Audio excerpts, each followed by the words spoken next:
Hello दोस्तों, कैसे हैं आप। मैं नीलिमा कहानी की दुनिया 101 में आपका स्वागत करती हूँ। चलिए कहानी शुरू करते हैं। कहाँ खो गई थी तुम? इतना कहते कहते उसका गला भर गया, आंखों से नदी बह निकली। उसकी नजरों के सामने किसी ऐसे शख्स का जवाब आ गया जिससे दोबारा बात करने की उसे कभी उम्मीद ही नहीं थी। बड़ी किस्मत से सालों बाद दोनों एक दूसरे से टकराए थे।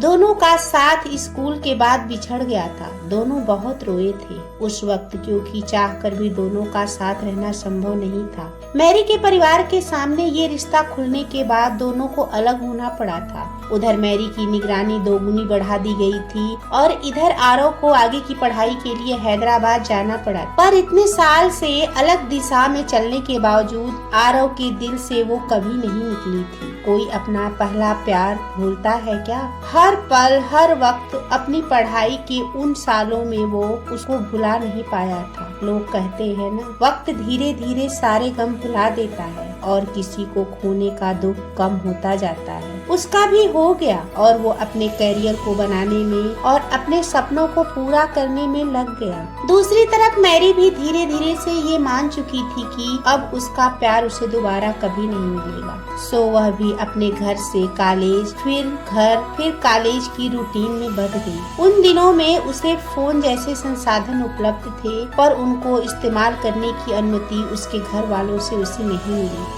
मतलब कुल मिला के दोनों के पास एक दूसरे से संपर्क का कोई साधन नहीं बचा। जहां आरव ने कॉलेज के बाद एक बड़ी कंपनी में नौकरी शुरू कर दी थी, वहीं दूसरी तरफ मैरी ने भी अपने बड़े भाई की स्कूल के प्रबंध में मदद करनी शुरू कर दी। दोनों के ही पास एक दूसरे के बारे में सोचने का समय नहीं रह गया था। जैसे जैसे समय बीतता गया, दोनों ने एक दूसरे के बारे में धारणाएं बना ही ली, जैसे उसकी जिंदगी में कोई न कोई तो आ ही गया होगा। मैरी सोचती है, इतने साल आजकल लोग कहाँ इंतजार करते हैं। वो बड़े शहर में रहता है, कोई न कोई तो मिल ही गई होगी। इधर आरव भी सोचता है कि उसने मुझसे फिर से बात करने की कभी कोशिश क्यों नहीं की। इश्क होता तब न करती, टाइम पास था सो क्यों करे। प्यार तो दोनों इन 9 सालों के बाद भी एक दूसरे से ही करते थे, पर इस तरह से स्वयं के ही रचे पूर्व ग्रहों ने उनके एक बड़े अंतर पर लाकर खड़ा कर दिया था। चाहत तो दोनों को ही एक दूसरे की थी, पर इंतजार करना खत्म कर दिया था उन्होंने। और जैसे ही स्वाभाविक है कि हर इंसान को एक समय के बाद किसी न किसी की जरूरत महसूस हो ही जाती है, तो आरव ने अपने पीछे पड़ी एक खूबसूरत प्यारी लड़की नैना को थोड़ा बहुत समय देना शुरू कर दिया था। मैरी भी समय के साथ बदलने लगी थी। उसे समय के साथ बदलते देखा तो उसके घर वालों ने उसे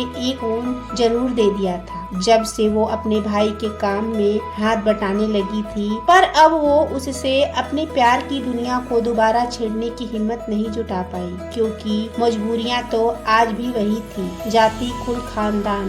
इधर मैरी के घर वालों ने कई सारे वेबसाइट पर रजिस्ट्रेशन करके मैरी को अपना पार्टनर चुनने की छूट दे दी थी। छूट जिसमें उसे कोई आजादी नहीं थी, बल्कि अपनी जाति, अपनी धर्म, अपनी समुदाय से बाहर जाने की इजाजत नहीं थी उसे। उस वेबसाइट पर उसे कुछ लोगों ने पसंद किया, कुछ से बातें भी हुई, एक दो को लाइफ पार्टनर के रूप में पसंद करने की बारी भी आई, पर फिर भी उसे कुछ मिसिंग लग रहा था अपनी जिंदगी से। उसने परिवार के हिसाब से शादी करने की और लड़का फाइनल करने की कोशिश तो की, पर एक दिन अचानक उसका दिमाग घूमा। उसने सबको ब्लॉक करके अपनी प्रोफाइल बंद कर दी। इधर आरव की जिंदगी भी उथल पुथल से भरी रही। अभी उसने नैना को पसंद करना शुरू ही किया था कि उसके घर वालों ने उसकी शादी कहीं और तय कर दी थी। नैना ने आरव से चुपचाप किनारा कर लिया और उस बात से फिर दुखी हो गया वह। और जब इंसान इस तरह दुखी होता है तो उसे हमेशा अपने पहले प्यार की ही याद आती है।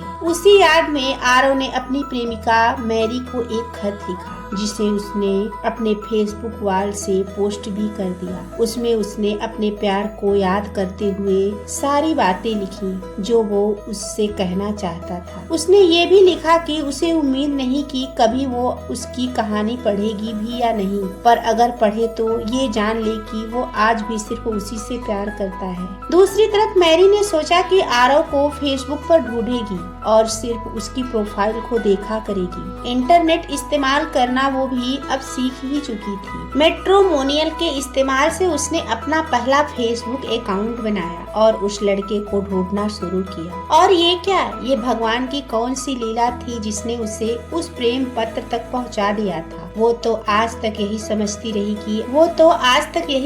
रही कि आरव अब अपनी जिंदगी में बहुत दूर चला गया होगा, पर वो तो आज भी उसी से मोहब्बत करता था। मैरी के आंखों में आंसू उतर आए। उसने गलत लड़के से प्यार नहीं किया था, इस बात की खुशी के आंसू। वो आज भी उसी से प्यार करता है, इस बात के आंसू। कोई कैसे इतने साल उसका इंतजार कर सकता है, कोई कैसे किसी से इतना प्यार कर सकता है, इस बात के आंसू। कई दिन तक वो सोचती रही कि दोबारा उसकी जिंदगी में जाए या न जाए, फिर वही सब चीजें होंगी, रोना धोना, गुस्सा, नाराजगी, एक दूसरे को मनाना। पर अब वो पहले जैसा तो रहा नहीं होगा। क्या पता उसे दोबारा जानकर, उसे बदला हुआ पाकर अच्छा न लगे। फिर एक रात उसने उस प्रेम पत्र का जवाब उसके इनबॉक्स में दे ही दिया। उसने कहा कि जब प्यार दोनों ने किया था तो तकलीफ केवल एक को कैसे हो सकी है। उसने भी उससे वो सारी बातें कह दी जो उसने 9 साल से अपने भीतर दबा के रखी थी। वो सारी बातें कहते हुए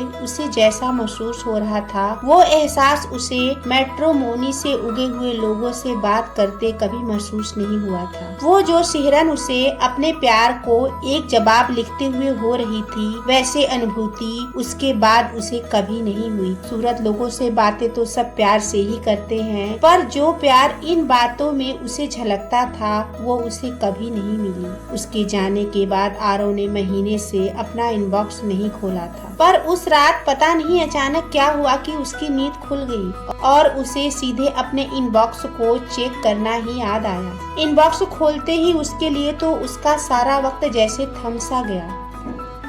वो लड़की मैरी, जिसको उसने उम्र भर चाहा था, उसने उसके प्रेम पत्र का जवाब दिया था।